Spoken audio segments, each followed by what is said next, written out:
পটুয়াখালীর গলাচিপায় ৫০০ বছরের পুরনো এক গম্বুজ বিশিষ্ট গুরিন্দা জামে মসজিদ মোঘল আমলের অন্যতম নিদর্শন।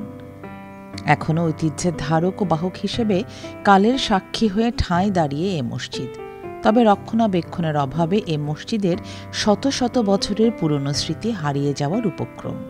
স্থাপত্য শিল্পের অপরূপ নিদর্শন গলাচিপা উপজেলার গুরিন্দা এলাকার খালের পাশে অবস্থিত বলে একে গুরিন্দা মসজিদ বলা হয়।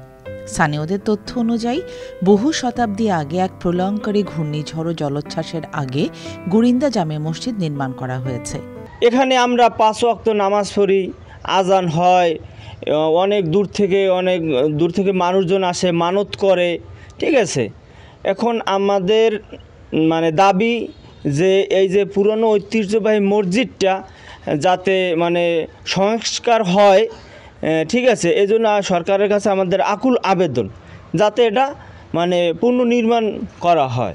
এই মসজিদটা দীর্ঘ ৫০০ বছর আগে এখানে কে যে নির্মাণ করছে আমরা কেউই কইতে পারে না। এই মসজিদ থেকে অনেকে মানত করে, অনেক দূর দূরান্ত থেকে লোক যে মানত করে এটার একটা ফল পায়।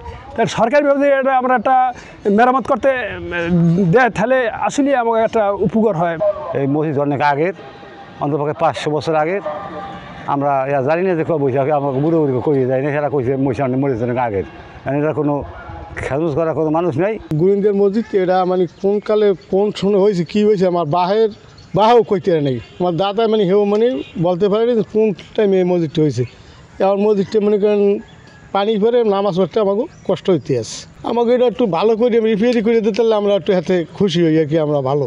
আবার কেউ কেউ জানান এই অঞ্চলে মুসলমানদের আগমন আনুমানিক ১৪৬৫ খ্রিস্টাব্দে। সুলতান মোবারক শাহের চন্দ্রদ্বীপ বিজয়ের আগে তখন এটি নির্মাণ করা হয়। প্রায় ৩৬০ বর্গফুট আয়তনের মসজিদটির মূল ভবনের উচ্চতা প্রায় ১৬ ফুট। একটিমাত্র গম্বুজ বলে এটাকে এক গম্বুজ মসজিদও বলা হয়ে থাকে। সমতল থেকে প্রায় ৪ ফুট উঁচুতে নির্মাণ করা মসজিদটিতে মাত্র ১৮ থেকে ২০ জন মুসল্লি একসঙ্গে নামাজ পড়তে পারেন।